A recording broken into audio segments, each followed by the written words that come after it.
제롬 파월 연준 의장이 관세 충격에 따른 경기 둔화를 경고했음에도 우리 시장은 뉴욕 증시와 달리 비교적 차분한 흐름을 이어갔습니다. 달러 약세와 함께 환율이 불과 한 주 만에 70원 가까이 떨어지며 외국인 이탈을 방어했지만 한국은행은 금융통화위원회의 통화정책을 완화시키기에는 역부족이었습니다. 다만 금통위원 6명 전원이 향후 석 달 안에 금리를 인하할 가능성을 열어뒀습니다.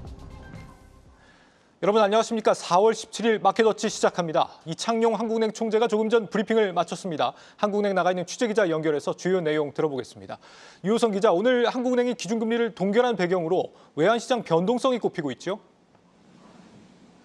예, 맞습니다. 헌법재판소가 윤석열 전 대통령 탄핵안을 인용하면서 국내 정치 불확실성은 일부 완화됐지만 여전히 높은 원달러 환율이 부담이잖아요.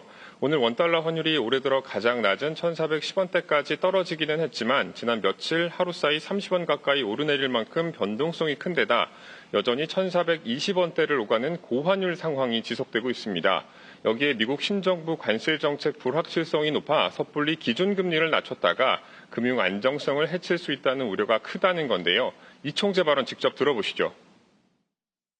미국의 관세 정책이 변화하는 것 때문에 갑자기 어두운 터널로 확 들어온 그런 느낌이라 그럼 스피드를 조정하면서 좀 밝아질 때까지 기다리는 게 좋지 않겠나 이런. 어제 캐나다 중앙은행도 금리를 고정했는데 여러 가지 불확실성하에서 거의 비슷한 이유로 금리를 동결한 것. 여기에 2월에 이어 연속 인하할 경우 미국과의 금리 차가 더 벌어지면 원화 가치가 하락하며 환율 불안이 더 커질 수 있다고 판단한 것으로 해석됩니다. 간반 제롬 파월 연방준비제도 의장은 연준이 물가와 성장 중 어디에 더 초점을 맞출지 선택해야 하는 어려운 상황에 부닥칠 수 있다고 경고하며 금리 동결 가능성을 시사했습니다. 네, 환율 탓에 이번에 금리를 낮추지 못했는데 앞으로 경기 상황은 트럼프 관세 정책 여파를 맡게 될 거다, 이런 관측이 나온다고요? 예, 한국은행은 우리 경제 성장률이 2월에 예상한 1.5%보다 더 낮아질 것이라고 전망했습니다. 심지어 당초 관세 영향을 고려해 비관적 시나리오로 제시한 올해 경제 성장률 전망치 1.4%마저 너무 낙관적이었다고 인정했는데요. 특히 1분기 성장률이 당초 전망치인 0.2%에 미치지 못하고 마이너스 성장을 할 거라는 암울한 전망을 내놓기도 했습니다. 그만큼 트럼프 행정부 관세 정책이 예상보다 강도 높고 광범위하게 추진되면서 국내 수출에 미치는 부정적인 영향이 큰 것으로 본 겁니다. 경기 침체 국면을 이제는 좀 고려해야 될 그런 시기가 온 거 아닌가라는 얘기인데, 그러면은 서둘러 지금 금리를 내려야 하는 상황 아닙니까?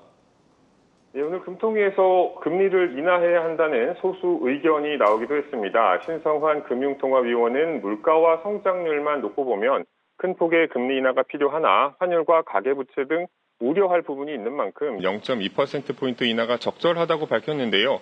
다만 이 총재를 제외한 금통위원 6명 전원은 3개월 내에 현재 수준인 2.75%보다 금리가 낮을 것으로 전망했습니다.